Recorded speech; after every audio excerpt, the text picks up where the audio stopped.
Excellent. Okay. So I'd just like to say thanks again to everybody for attending this session. It's always a real privilege to talk to our families and our patients. So, you know, it's wonderful to be invited to share my work with you today. I really appreciate your time. So I'm going to talk about something completely different to Vanessa. I'm actually going to tell you exactly what we do in the lab with a CMMRD patient sample. So many of you will have donated your samples, will have donated your children's samples, and many of you who are physicians and genetic counselors will have worked with patients and families to coordinate getting us samples from all over the world. So first of all, I just want to say thanks for that, and I'm going to tell you a little bit about what we do here. So Vanessa talked about the consortium, and one of the other things that the consortium does is actually collects patient samples. So what kind of samples do we get through this consortium? Well, to me, as a lab-based research scientist, there are two different types. One type of sample is that we just use to extract DNA, which is really important for identifying mutations in tumors, figuring out what the mismatch repair genes that are mutated are. And we can get DNA out of all sorts of things. We can get microscope slides of bits of tumors, and we can scrape those off. And people like Lucy actually do a wonderful job at extracting DNA out of there.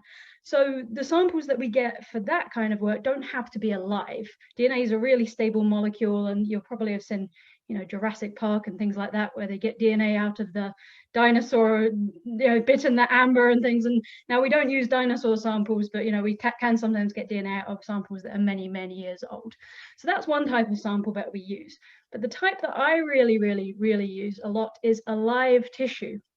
So this is tissue that patients get removed as part of an operation. So it could be a tumor sample, it could be a gastrointestinal polyp, or it could even be a tiny sample of their skin. And we actually keep that tissue alive, whether we collect it here in Toronto or anywhere in the world. And we actually try and use it and keep it alive in the lab, which sounds a little bit like Frankenstein, but trust me, it's not quite that bad. So for my work, I mainly use two types of live tissue. One is called a skin fibroblast. Now, fibroblasts are these kind of small star-shaped cells that grow all over your skin and also in other parts of your body, like your colon and your intestines, for example. And they're very abundant. They grow really well. They're like a scientist's dream because they're very unfussy and the food they need is not very complicated. So we sometimes get small samples, very tiny samples. I think they're about 1 millimeter across of skin, and they contain these fibroblasts. And I'm going to tell you about what we use these for today. And the other type of sample I use a lot of is intestinal tissue. So many of you will know there's, as part of our surveillance protocols, our patients have colonoscopies to identify any polyps, and therefore I get samples of polyps, I get samples of tumors, and also sometimes tiny chunks of healthy intestinal tissue too. So for the rest of my presentation, I'm going to tell you about what I do with both of these types of samples. So if anybody has ever waited for a package through like Canada Post or Purolator or something like that, you'll know that it's a very stressful experience. Well, imagine that what you're waiting for is like very fresh human tissue, and then if it doesn't arrive within a day or two, you can't use it anymore, and it's pretty much useless for my experiments. So you can see Vanessa here and Aisha, one of our other colleagues, and there's them coordinating shipment of fresh human tissue from somewhere in the world. And the majority of our samples come from North America for fresh tissue, just because of logistics, because we need to get them either on the same day or ideally overnight. Otherwise, the cells don't survive very well. But we have actually managed to get samples, I believe, from Israel and also Europe, and possibly a couple of samples from Asia as well, because, you know, if everything goes on time, can get us tissue from anywhere in the world within about a day, which is remarkable. So for the skin fibroblasts, these are the easy ones for us to receive. So they are sent in something called a tissue culture flask, which I actually have one here in my house. Please don't ask me questions about that. It's a little strange. But basically it looks like this. And the fibroblasts grow along the bottom of this flask here, and they just stick there. And so if the people who are sending us the skin fibroblasts just fill up this flask and seal it really well, they can just ship it at room temperature to us in a polystyrene box, normally by like FedEx or something like you would use to, you know, ship an Easter present or a Christmas present to a family member. Colon tissue is a bit more complicated, and what causes most of my stress and Vanessa's stress as well, hoping that it gets here in time. So for colon tissue, we can't freeze it because that would kill the cells that we want. And we can't send it at room temperature normally because that would also kill the cells that we want. But we have to keep it cold. So it's sent in special tubes, in special liquid medium that we send out to everybody who's going to give us a sample. And then it's sent on like ice packs in a polystyrene box. And we've got about a day or two to get it before it doesn't become very useful for us. So why colon tissue? Well, okay, so as I said, we get different types of colon tissue. We get polyps, we get tumors, and we get tiny bits of healthy tissue as well. The great thing about colon tissue for a scientist like me is it's full of stem cells, absolutely full of stem cells. And there's a really good reason for that, which is every time we eat or do normal stuff, our stomach lining gets really, really stressed out. You've all heard of things like stomach acid and loads of enzymes that we use to digest our food. Well, all of these things are incredibly stressful for the inside of your intestines. And so we're designed to actually kind of regrow our inner lining of our intestines. I think it's every few days. And so these stem cells actually allow us to do that. And you can see here, I've got a little diagram of what the surface of your intestine actually looks like, and it's covered in things called crypts. And they kind of go up and down like this to increase the surface area for absorption of nutrients and water and other stuff from your food. And at the bottom of each one of these crypts is a little pocket of stem cells, which is ready to kind of like grow and replace anything which is lost or needs, you know, some of your intestinal cells get damaged, it just immediately gets replaced. And it's these stem cells at the bottom of these crypts that make them really useful for me, because they can actually regrow an entire mini colon in the lab, would you believe? So how do I do that? Well, I take the crypts off using a combination of different chemicals. We don't need all of the tissue, we just need these crypts and these stem cells. And then I actually put them in these tiny little jelly domes. So if you've got good eyesight, you can probably see these here. They're about, I don't know, 7 or 8 millimeters across, and they kind of look a bit like a cookie. So they're kind of raised in the middle, and then they hit the outside and they kind of stick to the surface. So in each one of these little clear jelly domes is about 200 of these crypts from the intestine. And after I've done this and it's set hard, I put a layer of liquid media on and I leave it for a couple of weeks.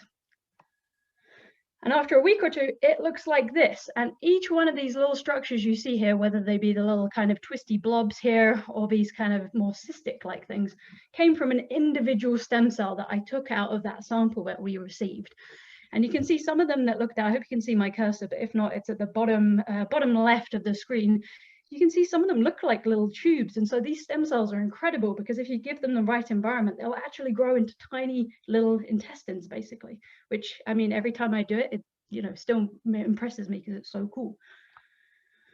So we have, I think, colon organoids from maybe 10 or 15 patients now in our biobank. So luckily, I don't have to keep these growing constantly because they're very demanding. So it does allow me to take days off sometimes and have holidays, which is great.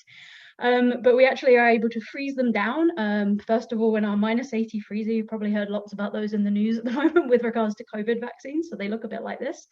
And then we put them in liquid nitrogen, and we can store these forever. And then we can defrost them, and about a half a day after we defrost them, they'll start growing again. So we have this biobank now, and we're asking a number of questions. So first of all, we are trying to figure out how CMMRD patients get colon tumors. So as I said, we receive healthy tissue sometimes, and we can make organoids. We receive polyps, and we receive tumors. So we can look at the different organoids made by these different samples, compare them, and see what's happened kind of between these stages. Excuse me. We can also try and test drugs to treat CMMRD colon tumors. And then we can actually also try and test therapies to prevent the development of these tumors in the first place. And I'll talk a bit about a few more questions we're asking at the end of my talk. So the fibroblasts, they may not look as cool, but actually they have kind of a lot more potential, I would say. So I've already talked about how we get these, and then we grow them in dishes. And here are some on the right here, which I dyed blue. To me, they don't look very exciting because I've seen them many, many times over many, many years. And you might be like, well, why are you getting skin biopsies? You know, skin cancer is not something that we see very frequently at all in CMMRD individuals. I don't know whether we've even had any, but if we have, it's very, very rare. So why the heck are we collecting skin cells? Well, as all of you will know, the mutations that cause CMMRD are in every cell in the body. the same. And so whether we take a brain sample or a skin sample or a colon sample, the mutations in PMS2 or MSH6, MSH2 that cause CMMRD are in there. And so these skin cells also have the same mismatch repair mutations. So what the heck do we do with them? Okay, so this is the bit which I still struggle to get my head around sometimes. So you can actually take these skin fibroblasts and you can reverse engineer them into stem cells. And then we can do whatever we want with those stem cells. We can make blood cells, colon cells, brain cells. And it's a long, complicated process as to how it's actually done. But essentially, we use viruses to persuade that these skin cells that they should become stem cells again. And then we have stem cells which have the same genetic mutations that are in those patients, but that we can do various things with. And you can see here, they look very, very different to the fibroblasts. And so these big black dots here are actually the DNA in the stem cells.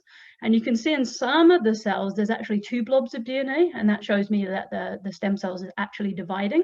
So that's kind of cool. So I'll talk to you about a couple of different tissues that we make from these stem cells. Okay, so we can make colon organoids again. So even if we don't have a colon sample from a patient, if we have a skin sample, which we can make stem cells out of, we can make mini colons and see how those colons behave with those genetic mutations. And this is one of my favorite ever mini colons that I have made, because it just looks so interesting, because it's got loads of different little tubey bits and foldy bits. And not only can we make these, but we can have a look at them, we can study them. So here on the right, you can see a couple of dyes that I've put on.